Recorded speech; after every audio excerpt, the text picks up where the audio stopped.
The Newsday continues here on One News Now. I'm Riza Diaz.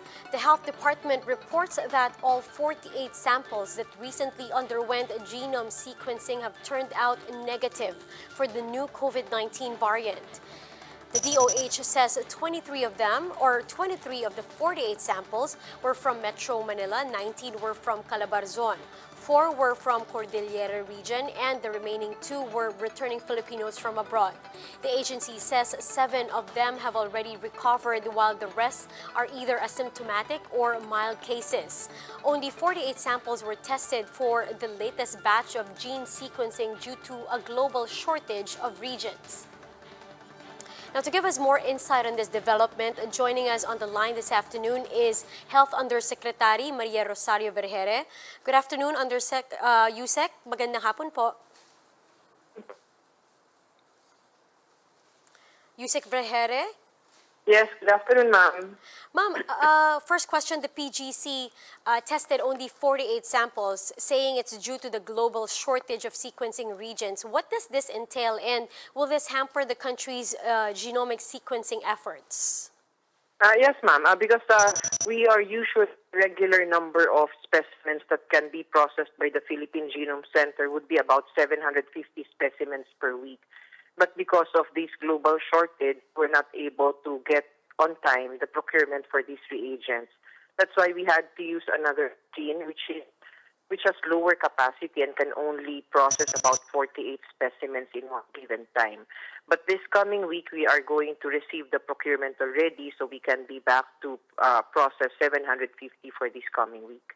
All right. The B117 COVID-19 variant, ma'am, was not found in the latest samples from the PGC. But what's the likelihood, or how likely is that the transmission of this new variant goes undetected? Well, there is always that possibility because we are not being able to identify or to process positive individuals in the country through this genome sequencing that we are doing. We are doing a purposive or targeted genome sequencing among those individuals who are highly at risk or vulnerable, and we think that may have this UK variant. So that is a probability, but we are trying to monitor properly, and we are closely monitoring. Our safeguard would be that all positive individuals should be quarantined or isolated completely for 14 days so that we can prevent the transmission of this disease. Understood. Ma'am, so far, what differences is the health department seeing on B117 patients as compared to that of the first variant? Well, there is not much difference based on evidence, and according to our experts, the severity of infection it did not change. So the mode of transmission is still the same. It is still droplet infection. The only difference would be based on evidence that this variant has higher transmissibility. So it means that if the variant would be here, we would have increase in the number of cases because of the increase in transmission if we cannot prevent the further spread of this disease. That's what we've seen in Bontoc. And ma'am, do we have any update on the possible source, perhaps, of this more infectious variant?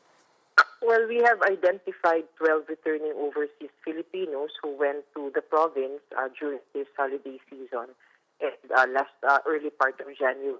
So we are still trying to coordinate with them, trying to trace them, and also to get their details, and eventually we will be testing all of them. Finally, ma'am, in the light of all of this, have there been changes in the measures and protocols we are taking, given that this new variant is already in the country? Well, as we have always said, that there has been no change in the mode of transmission and in the other details or the details of this virus. So the protocols would still remain to be the same.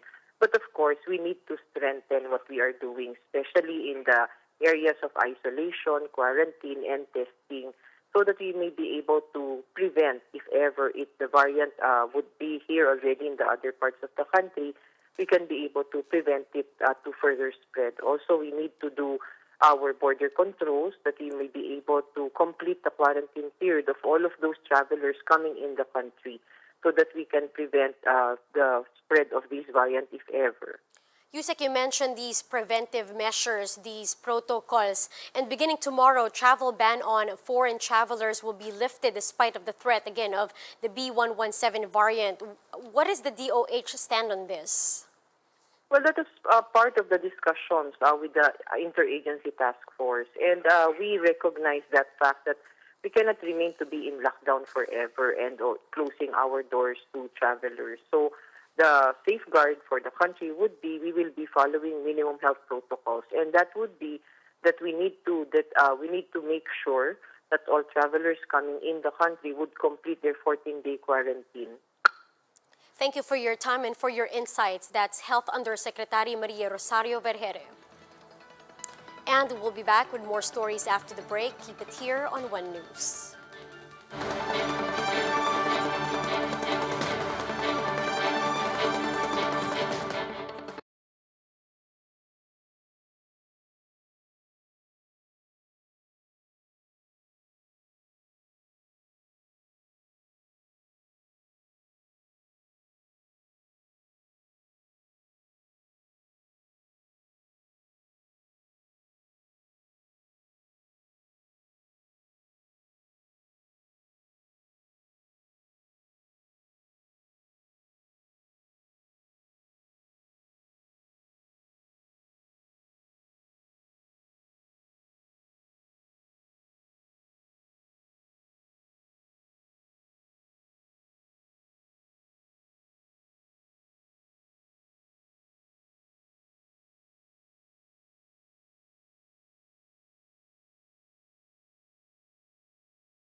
You're still watching One News Now. I'm Riza Diaz.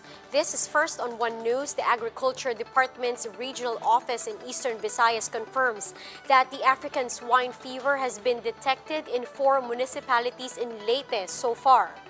Regional Information Officer Francisco Rosaroso said these municipalities are Abuyog, La Paz, Dulag, and Javier. Rosaroso clarified, though, that only 21 barangays in these towns have actually been affected by the virus. Rosaroso said the DA has oriented the local governments on the process of eradicating ASF. The DA regional office is now eyeing to conduct a depopulation of hogs in Dulag, Leyte. For now, there is a 100 plus or 105 heads of swine being scheduled for depopulation.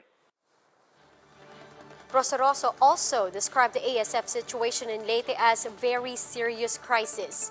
Rosaroso said the agency is now coordinating with the PNP and the military to put up strict border checkpoints in the province. Almost 1,700 pigs have already been culled in the entire province so far.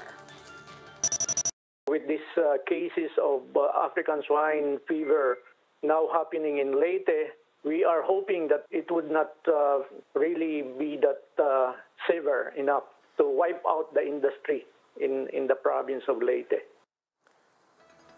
Now here are other stories we're keeping our eyes on. House Ways and Means Committee Chairman and Albay Representative Joey Salceda says both houses of Congress are now ready to sign the proposed CREATE bill. Salceda says the Senate and House panels met informally today to settle disagreements. The CREATE bill seeks to lower corporate income tax rates and amend fiscal incentive system. Senator Sonny Angara says e-commerce will help boost the economy following the historic 9.5% GDP slump last year. According to Angara, micro, small, and medium enterprises, or MSMEs, can also help generate more economic activity by going online as seen in other countries. The lawmaker adds that e-commerce is more cost-effective for MSMEs than operating physical stores. The Trade Department expects e-commerce to grow from the current 3.4% of GDP in 2020 to 4.3% this year.